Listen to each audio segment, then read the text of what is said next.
So there's only two types of people in this world. One who sends you a DM telling you, yo bro, I was inspired by your content, already existing content.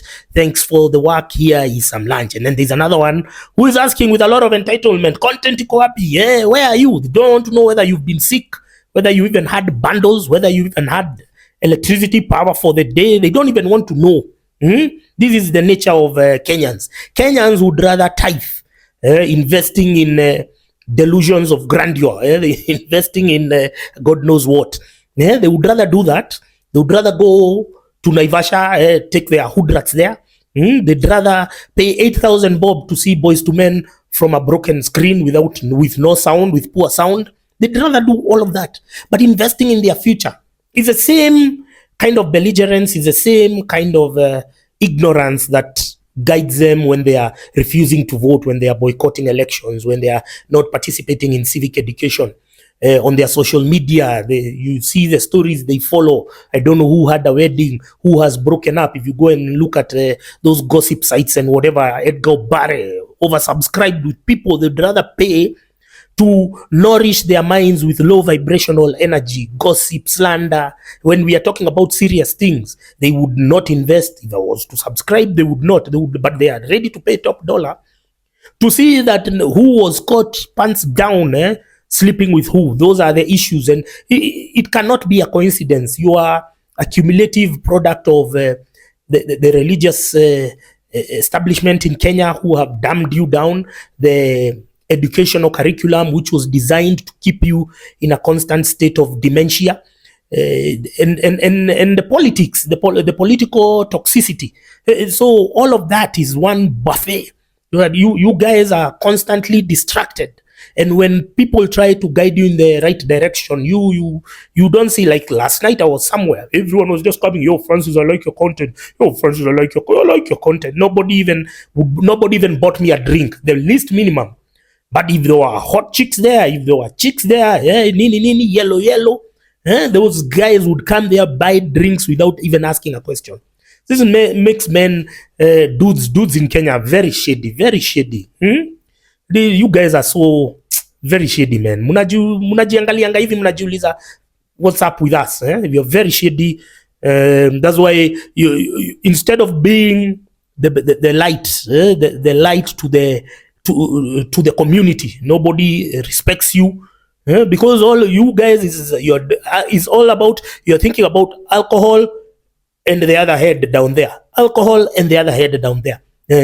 those are the things now. Those are your trigger mechanisms. But when we start now, you don't even want to know how I got to that place. You don't even want to tell me, shika hii weke mafuta itakusukuma, nothing. But we like your content. But if there were chicks there, if I was there with Nini, with one of these Instagram hotties, those guys would have brought, what are you drinking? Glenlivet, 18 years, here. It costs how much? 12,000, here, cash, waiter, chukua.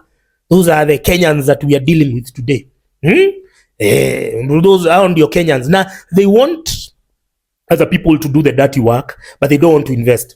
And when shit hits the fan, and now they see me somewhere else, they'll be, oh, Francis Ametusaliti, yo, people gotta do what needs to be done. They remind me like there was this time I had a WhatsApp group and would raise money, and organize meetups. And the guys who've not raised a penny are the ones who are shouting loudest. The guys who've not even chomoed anything are the ones who are saying, bana, tupatiwe breakdown ya pesa, tupatiwe, we want to see accountability. The guys who've not chomoed even a penny. Moving on, in a communique dated June 27th from State House, they said that the cabinet has approved Bill and Melinda Gates Foundation to be located and based in Kenya. Now, I'm like, okay, I don't understand why they decided to tell us that, but okay. And then a day later, we are seeing that the first case of malaria has been discovered in America, in Florida. The first case in 20 years of malaria. Now, you go back, because I told you here we deal with facts. We don't deal with rumors, innuendos, I don't know what. Now, before the pandemic, Bill Gates acquired a biotech firm. It's called Oxitec Technology. And around 2 years ago, they released mosquitoes, genetically modified mosquitoes. What they do is they genetically modify mosquitoes. These ones have malaria. They go and breed with those other ones and almost like kill them, or the malarias which are there don't have the mosquitoes which are there don't have malaria. I think even in Kenya, Isipe have done that or something. So do you know where Oxitec, the Bill Gates funded biotech farm, released mosquitoes 2-3 years ago? Do you know where?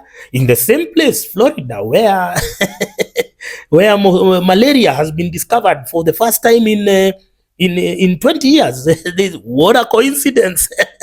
Welcome to Kenya, Bill Gates. Welcome to Kenya. I know Adele Onyango is their point man in Kenya. Adele, we are not judging you. We know you gotta make paper. You gotta make your paper. So karibuni sana. Welcome to Kenya. Karibu Kenya, Mr. Bill and Melinda Gates. Hakuna matata, maji na stima. Karibu. Moving on, we call the UDA government, we call it the Kenya Kusha shit show for the very reasons that I'm going to lay out over here. We have 2 counties. We have Nakuru, we have Kiambu. These are counties full of sycophants. They listen to Kameme and Inoro. They are stupid people, voted 6-piece. And there are 2 incidents over here.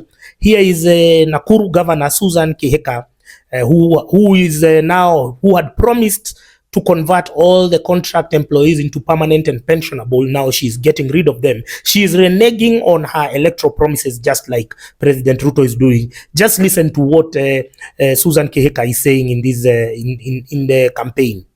First, I want the people of Nakuru, specifically the voters and residents of Nakuru, to now see and contrast my leadership, were they to elect me as their governor, as compared with that of the sitting governor. I have a very different approach, or I would have a very different approach to that of the healthcare workers. If they elected me governor, I would make all those healthcare workers on contract permanent and pensionable. And I believe it is doable, and I would do it in the first 100 days. I do not believe that the fear of strikes should be used against those healthcare workers to deny them permanent status in the. You can hear all the flowery words and languages, but what are those workers being met with right now? They've been told end of contract, technical hospital contracts. All of them are being laid off.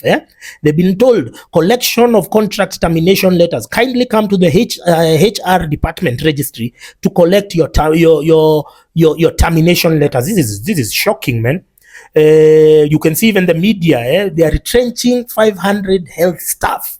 This is so from tomorrow, Friday, June 30th. You will not access healthcare in Nakuru hospitals, public hospitals. Poleni kwenye watu wa Nakuru. Next time, vote with your heads.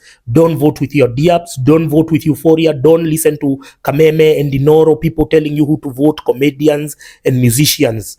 Grow up, you stupid voters.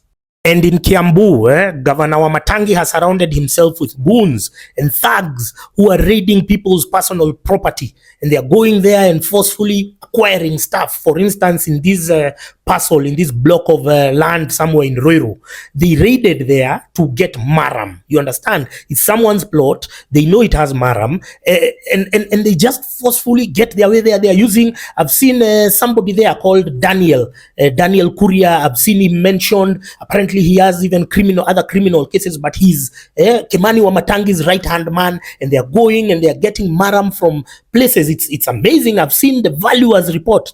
The total compensation sought is 35.9 million from that parcel of land. That's the amount. It was done by a professional valuation company. You can see the photos which I'm attaching here. Like this culture of impunity that UDA is trying to entrench. They can pass the finance bill with reckless abandon. They can, do anything. They can manipulate anything as long as they can bribe a few journalists for, saying that to promote their imaginary achievement. No, Kenyans, you're learning a lot, especially the Mount Kenya people and the people who listen to Kameme and Inoro. You're learning a lot that the way you take elections as a joke, it has direct consequences on you. You understand? So stop listening to your corrupt clergy. Stop listening to Kameme and Inoro. Stop voting for euphoria. Vote with your heads and vote wisely.